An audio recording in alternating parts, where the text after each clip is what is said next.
नमस्ते बच्चों। होपफुली आप सब बहुत अच्छे हैं और अपना अध्ययन भी नियमित रूप से कर रहे हैं। हम पढ़ रहे हैं कक्षा 8 संस्कृत विषय दीपकम नामक पाठ्य पुस्तक। इस पाठ्य पुस्तक के सभी अध्यायों से परिशिष्ट भाग 1 के 2 मुख्य बिंदुओं पर हम बात कर चुके हैं, जिसमें उपसर्ग और प्रत्यय इन दोनों की चर्चा हम पूर्व की वीडियोस में कर चुके हैं। यदि आप उनमें से देखना चाहते हैं तो डिस्क्रिप्शन बॉक्स में लिंक दिए जा रहे हैं, आप उस पर जाके देख सकते हैं।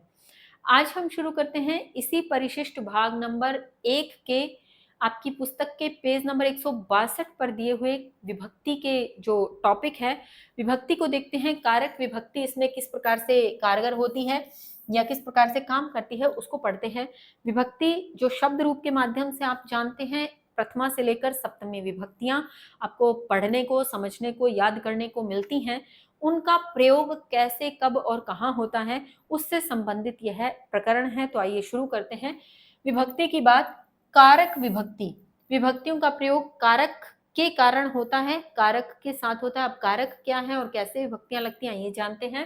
क्रियान्वयी कारकम, क्रियान्वयी अर्थात क्रिया का संबंध है कारक, क्रिया का संबंध है कारक। अब संबंध से अन्वयः नाम संबंध, यहाँ जो अन्वयी था उसके लिए कहा गया अन्वयः नाम संबंध, की अन्वय का नाम ही क्या है, संबंध है।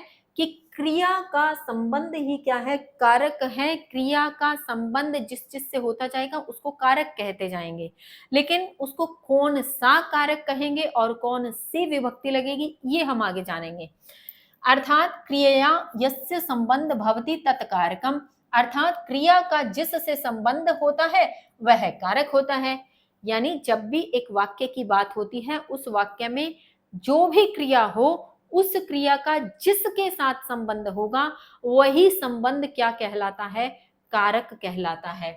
कारके प्रवृत्ता विभक्ति, और कारक में प्रवृत्त होती हैं विभक्तियां, यानी कारक में लगती हैं विभक्तियां। इसी से प्रथमा से सप्तमा विभक्तियों की बात होती है, उनका अस्तित्व है। कारक विभक्ति की अब बात करें, क्योंकि अब कारक में प्रवृत्त होती है विभक्ति, तो दोनों का पद क्या है, जोड़ दिया, तब इसको कहा गया कारक विभक्ति। तो कारकानी षट भवंती, कारक 6 होते हैं। यानी कारक की बात करें तो कारक कितने हैं, 6 हैं। कौन कौन से देखें, कर्ता, कर्म, करण, संप्रदान, तथैव च, यानी और भी इस प्रकार से, अपादान, अधिकरण, इत्याहु, इस प्रकार से कहे जाने वाले कारकानी कारक छठ 6 हैं। आहु का अर्थ कहे जाने वाले या कहे गए। अब देखिए कौन से हुए 6, कर्ता 1, कर्म 2, करण 3, संप्रदान 4, अपादान 5, अधिकरण 6। तो ये क्या हो गए, 6 कहे जाने वाले जो हैं, यह कहे जाने वाले कारक 6 हैं। षट मैंने 6, ये मुख्य 6 कारक हैं। अब देखिए एक एक करके जानते हैं कैसे और कौन से। सबसे पहले कर्ता की बात हुई थी, तो कर्ता कारक।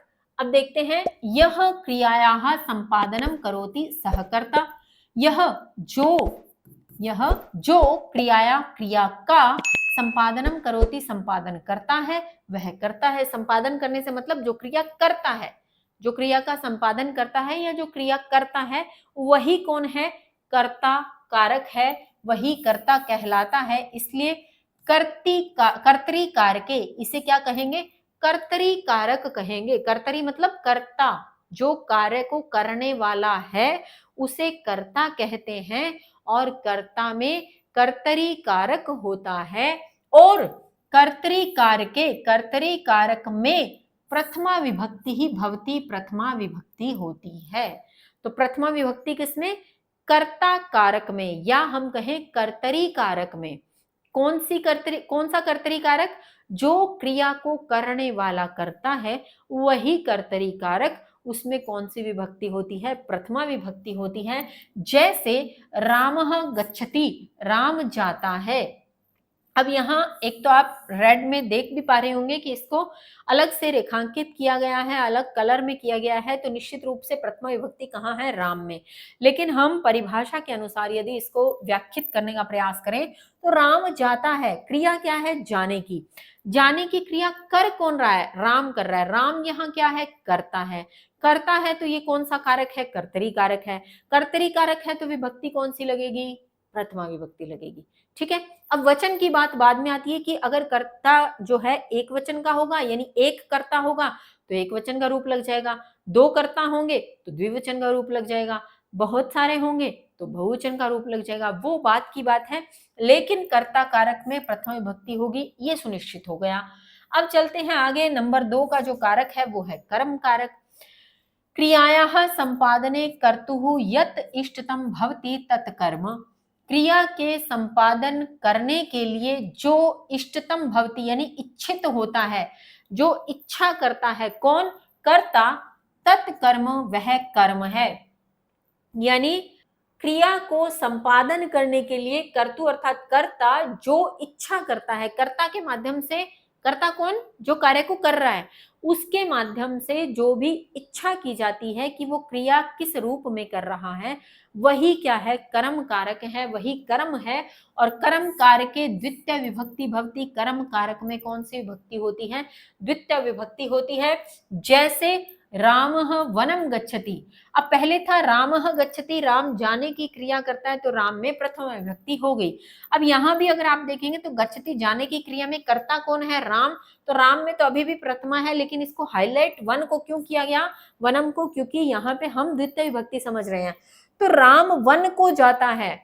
अब राम जाने की क्रिया कर रहा है, लेकिन उस क्रिया में उसकी इच्छा कहाँ जाने की है? उसके लिए इच्छित कर्म कौन सा है? उसके लिए इच्छा है वन जाने की, तो वन में क्या लग जाएगी? वन में द्वितीय विभक्ति लग जाएगी और ये बन जाएगा वनम। ये कारक कौन सा हो जाएगा? कर्म कारक। कर्ता कारक में, कर्तरी कारक में प्रथम विभक्ति, कर्म कारक में द्वितीय विभक्ति। कर्ता कौन? जो क्रिया को कर रहा है। कर्म कौन? जो कर्ता का इच्छुक है, कर्ता के लिए इच्छित है, वो कर्म। ठीक, फिर आगे चलते हैं करण। करण की बात करें तो करण के लिए कहा गया क्रियायाः संपादने यत् प्रकृष्टम उपकारकम साधनम भवति तत्करणम।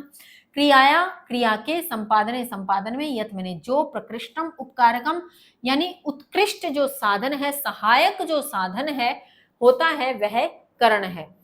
यानी जो भी क्रिया के संपादन करने के लिए, क्रिया को पूरा करने के लिए जो साधन काम में लिया जाता है, वही साधन क्या कहलाता है? वही साधन करण कहलाता है। और करण कारक के करण कारक में तृतीया विभक्ति ही भवति, तृतीया विभक्ति होती है। यथा जैसे रामः पुष्पक विमानेन अयोध्याम गच्छति, राम पुष्पक विमान से अयोध्या जाते हैं। अब देखो यहाँ ऊपर की दोनों विभक्तियां भी आपको देखने को मिलेंगी। रामः, राम यहाँ पे क्या है? कर्ता है, जाने की क्रिया कर कौन रहा है? कर्ता राम कर रहा है, इसलिए कर्ता में हो गई प्रथमा, तो यहाँ राम में प्रथमा है। फिर कहाँ जाने की क्रिया कर रहा है? उसके लिए इच्छित जगह कौन सी है? अयोध्या, तो अयोध्या में आप देखेंगे तो यहाँ द्वितीय विभक्ति है।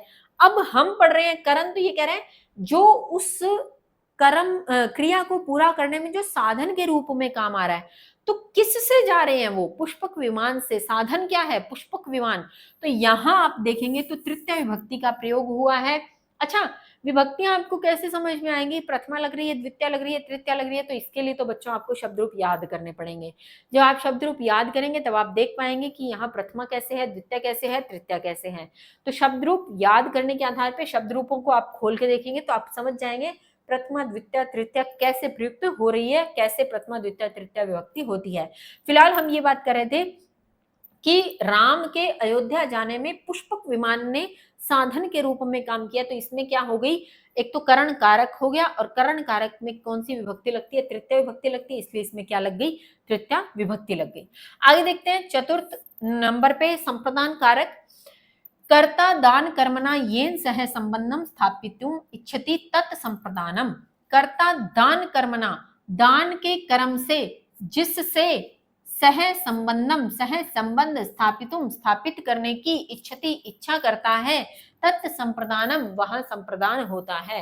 फिर से देखें एक बार, कर्ता दान के कर्म की इच्छा से जिसके साथ संबंध स्थापित करने की इच्छा करता है, वह संप्रदान होता है। कहने का मतलब कि जो क्रिया को कर रहा है, पहली बात, अगर वो कोई दान टाइप की, कुछ देने की, किसी को कुछ देने की क्रिया कर रहा है, और देने की क्रिया में जिसके साथ संबंध स्थापित हो रहा है, मतलब जिसके लिए दे रहा है, जिसके लिए दे रहा है उसकी संप्रदान संज्ञा या उसको संप्रदान बोलते हैं।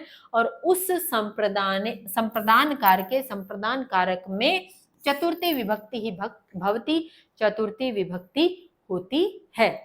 कैसे?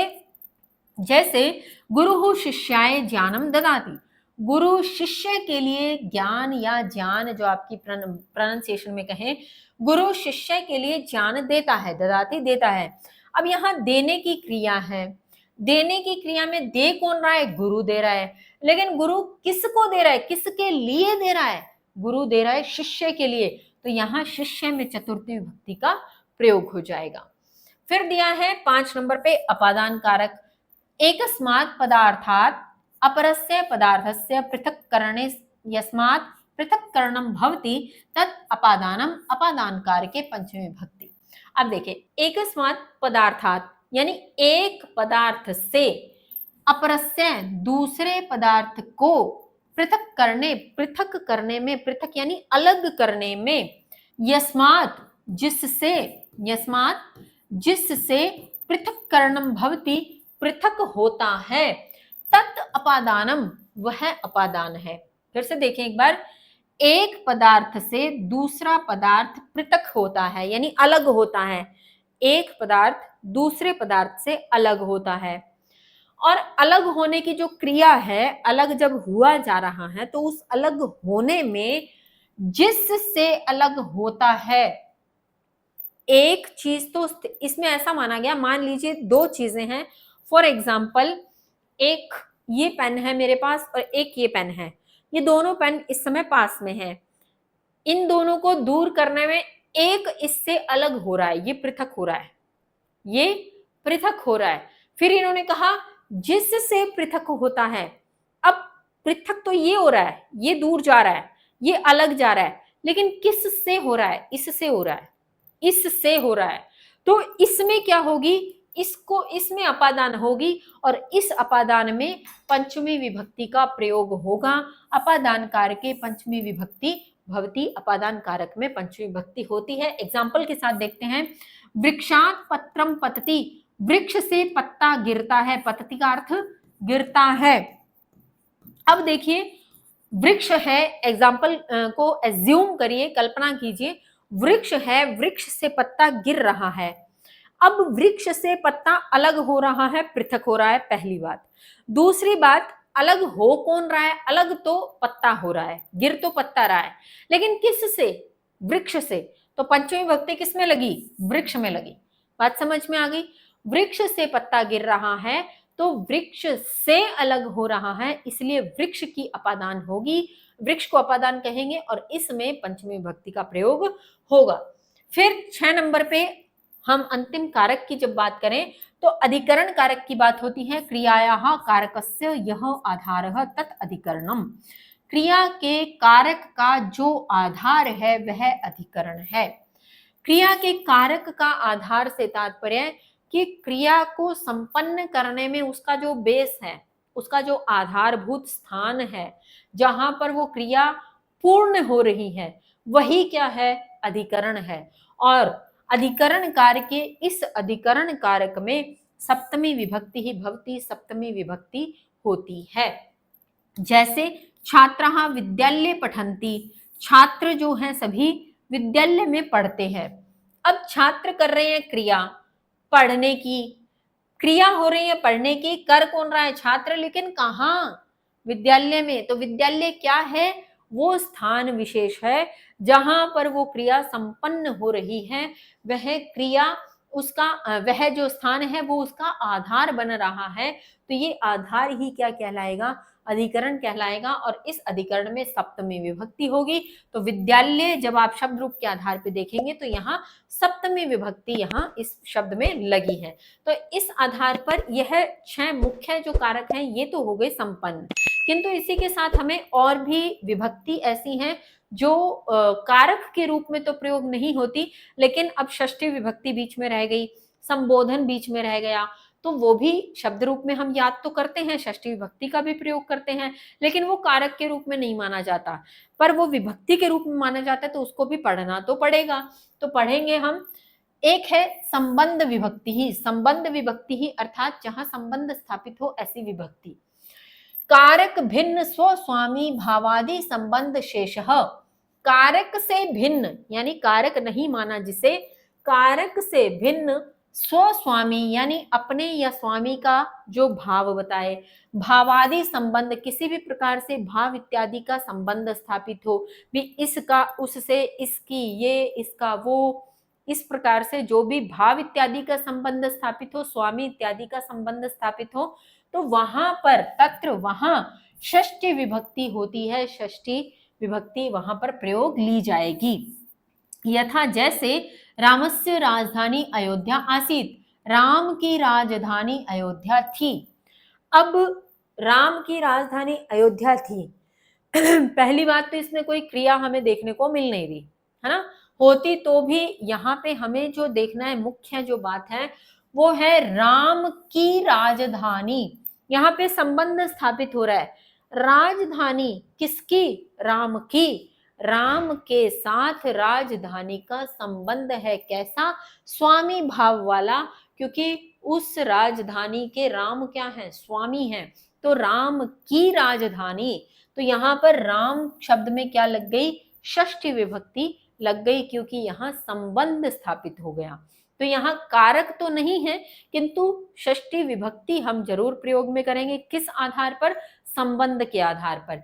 ये तो हुई बात संबंध विभक्ति की। अब हम जब शब्द रूप पढ़ते हैं तो हम अंत में जो अष्टम पंक्ति होती है उस पंक्ति में हम एक पढ़ते हैं संबोधन स्वरूप, हे राम हे रामो हे रामा, इस प्रकार से पढ़ते हैं। तो संबोधन विभक्ति की बात भी कर लेते हैं। यदा कमपि संबोधयामः तदा संबोधन विभक्ति ही भवति।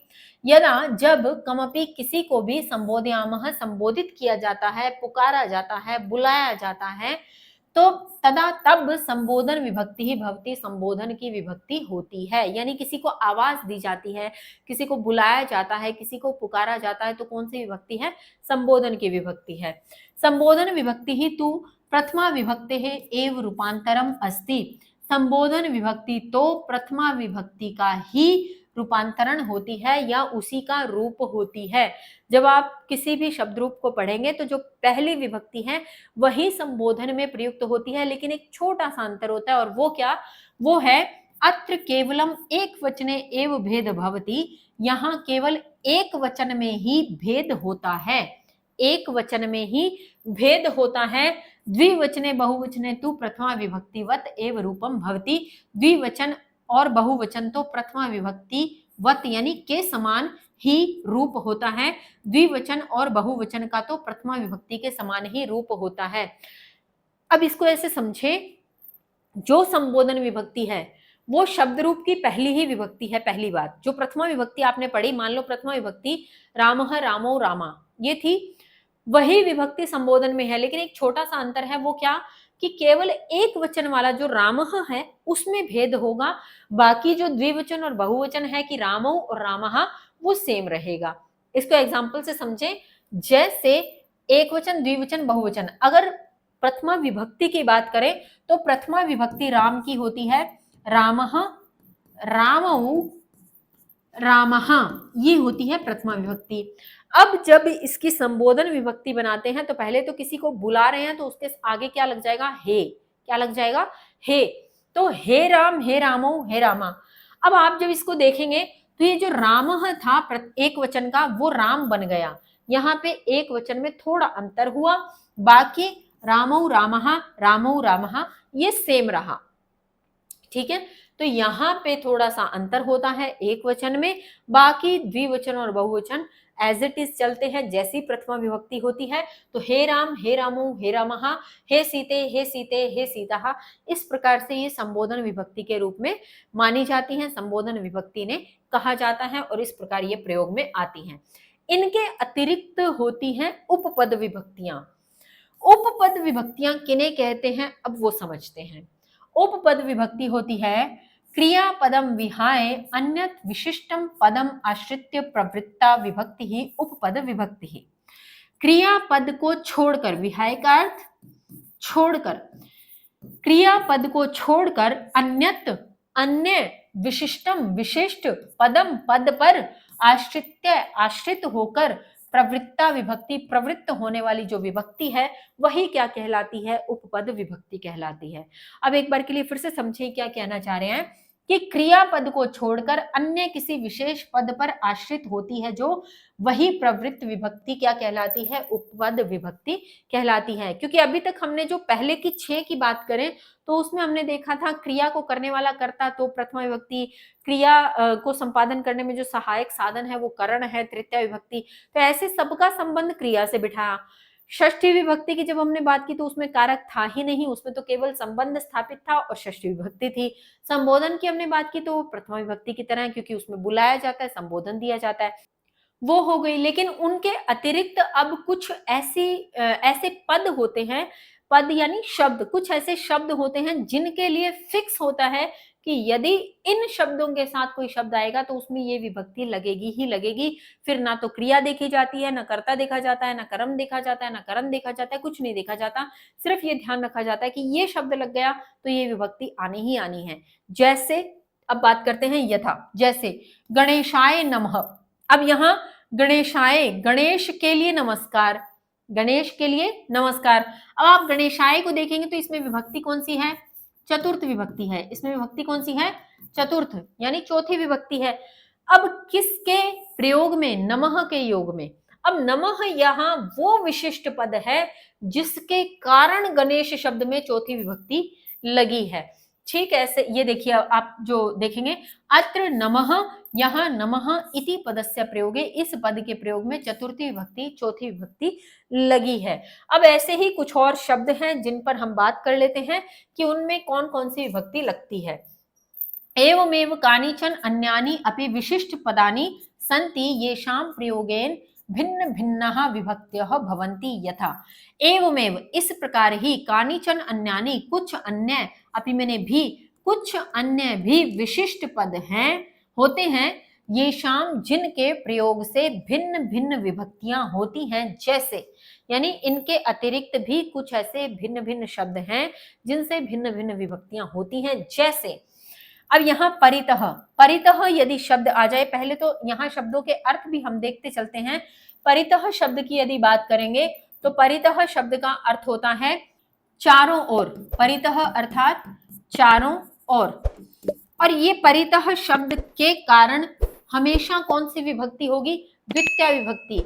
अब होगी किसमें, क्योंकि सेंटेंस में तो बहुत कुछ शब्द हो सकते हैं, तो परितः जिसके योग में आया, जिसके योग में से तात्पर्य है कि चारों ओर, किसके चारों ओर, इसका जिस शब्द से उत्तर मिले उसमें द्वितीय विभक्ति। जैसे एग्जांपल देखें, ग्रामम परितः उद्यानम अस्ति, गांव के चारों ओर बगीचा है, गांव के चारों ओर बगीचा है। अब किसके चारों ओर, गांव के, तो आप देखेंगे गांव में कौन सी विभक्ति लग गई, जो द्वितीय विभक्ति जिसकी हम यहाँ बात कर रहे थे। फिर उभ्यतः, उभ्यतः दोनों ओर, उभ्यतः से अर्थ यहाँ पे मैं बोल रही हूँ, आप लिखना चाहे लिख लें, उभ्यतः दोनों ओर। तो उभ्यतः के अर्थ में भी कौन सी विभक्ति होती है, द्वितीय विभक्ति।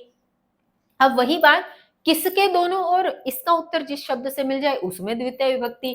तो मार्गम उभ्यतः वृक्षः सन्ति, मार्ग के दोनों ओर वृक्ष हैं, यानी सड़क के दोनों ओर वृक्ष होते हैं, हम सब ने देखे, तो मार्ग के दोनों ओर वृक्ष हैं। तो मार्ग में कौन सी विभक्ति हो गई, द्वितीय विभक्ति, क्योंकि दोनों ओर, किसके दोनों ओर, मार्ग के।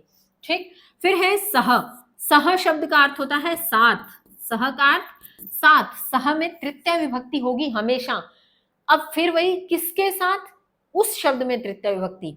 पिता पुत्रेण सह गच्छति, पिता पुत्र के साथ आता है, आगच्छति है ये, आता है, पिता पुत्र के साथ आता है। अब पिता किसके साथ आता है, पुत्र के, तो पुत्र के साथ के लिए पुत्र में तृतीय विभक्ति का प्रयोग हो जाएगा। अलम की बात करें तो अलम का जो अर्थ होता है वो एक प्रकार से निषेध करना, निषेध करना या मना करना, किसी भी काम के लिए मना करना, निषेध करना, मत करो, इस प्रकार से जो अर्थ देता है वो होता है अलम शब्द। तो अलम शब्द में हमेशा कौन सी विभक्ति लगानी है, अलम शब्द में नहीं, सॉरी, अलम शब्द के योग में, यानी जिसके लिए अलम शब्द का प्रयोग हो उसमें तृतीय विभक्ति लगानी है। अब जैसे आप एग्जाम्पल देखेंगे, अलम कोलाहलेन, कोलाहलेन होता है शोर, शोर मत करो, अलम कोलाहलेन, शोर मत करो। तो मत करो, क्या मत करो? शोर मत करो। तो यहाँ कोलाहलेन, यहाँ कोलाहल में तृतीय विभक्ति का प्रयोग हुआ है। ठीक, फिर है नमः। अभी नमः के लिए तो हमने यहाँ भी देख लिया था कि नमः के योग में हमेशा कौन सी विभक्ति होगी? चतुर्थी विभक्ति होगी, जो यहाँ भी दी है। गुरुवे नमः, यहाँ था गणेशाय नमः, गणेश के लिए चतुर्थी विभक्ति तो गणेशाय नमः, गुरु के लिए चतुर्थी विभक्ति तो गुरुवे नमः। अब आप कहेंगे मैडम यहाँ गणेशाय, यहाँ गुरुवे, ऐसा क्यों हो गया? यहाँ गणेशे क्यों नहीं हुआ, या यहाँ गुरुवाय क्यों नहीं हुआ?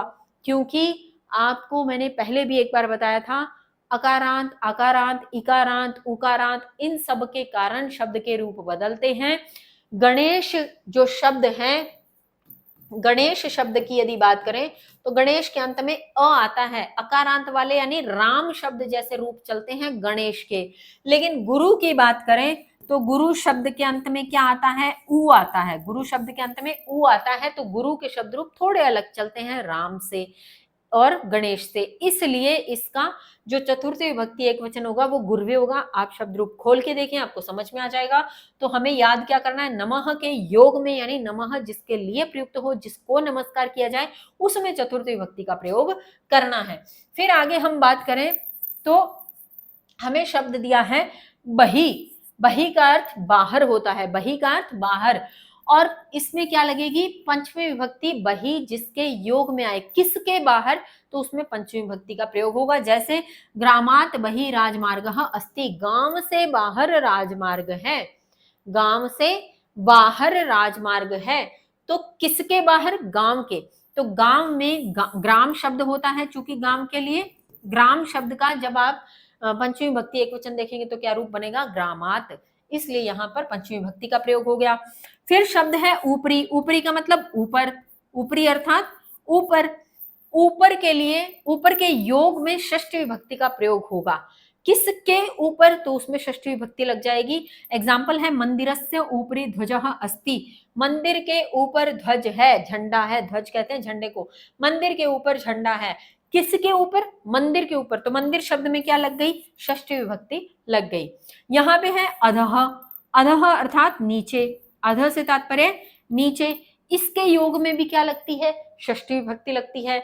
वृक्षस्य अधः बालकः क्रीडन्ति, वृक्ष के नीचे बालक खेल रहे हैं, क्रीडन्ति अर्थात खेल रहे हैं, वृक्ष के नीचे बालक खेल रहे हैं। अब किसके नीचे? वृक्ष के नीचे, तो षष्ठी विभक्ति कहाँ लगी? वृक्ष शब्द में लगी। इस प्रकार से ये कुछ एक शब्द, इनके अलावा और भी होते हैं, ये आपको सिर्फ एग्जाम्पल के रूप में दिए हुए हैं। तो कहने का तात्पर्य है कुछ ऐसे विशेष शब्द जिनके लिए क्रिया कोई मैटर नहीं करती, जिनके लिए हमें क्रिया को देखने की जरूरत नहीं होती, यदि ये शब्द आ जाएं तो इनके योग में आने वाले शब्द जिनके लिए ये आते हैं, किसके ऊपर, किसके नीचे, किसके चारों ओर, किसके दोनों ओर, किसके साथ, किसके लिए नमस्कार, किसको नमस्कार यानी कि क्या मत करो, किसके दोनों ओर, किसके बाहर, ये सब चीजें जब इस प्रकार के शब्द आए तो इनके योग में जो शब्द आ रहा है उसमें वही विभक्तियां होंगी जो इनके लिए सुनिश्चित की गई हैं, जिन पर अभी हमने बात की। तो ऐसे पदों के लिए सुनिश्चित जब विभक्ति का प्रयोग होता है उन्हें ही क्या कहते हैं? उपपद विभक्ति कहते हैं। तो हमने 4 प्रकार की विभक्तियों को आज जाना। कारक विभक्ति जो मुख्यतः 6 है, कर्ता, कर्म, करण, संप्रदान, अपादान और अधिकरण। दूसरा हमने जाना संबंध विभक्ति जिसके लिए षष्ठी विभक्ति का प्रयोग होता है। तीसरा हमने जाना संबोधन विभक्ति जिसमें किसी को जब बुलाया जाए, संबोधन दिया जाए, पुकारा जाए तब प्रथमा विभक्ति की तरह ही वो बोला जाता है, थोड़ा सा अंतर होता है, उसके पहले हे लगा दिया जाता है और एक वचन का स्वरूप थोड़ा सा बदल जाता है, बाकी द्विवचन बहुवचन सेम रहते हैं। तो ये हुई संबोधन विभक्ति। और चौथी विभक्ति के रूप में हमने जाना उपपद विभक्तियों को, जिसमें कुछ मुख्य ऐसे शब्द होते हैं जिनके कारण उनके योग में आने वाले शब्दों में वही विभक्ति लगती है जो उनके लिए सुनिश्चित की गई है। तो इस प्रकार से आपका विभक्ति का प्रकरण जो है यही समाप्त होता है। इसी में आगे आपके दिया हुआ है संधि का टॉपिक, तो वो हम जानेंगे अपनी अगली वीडियो में।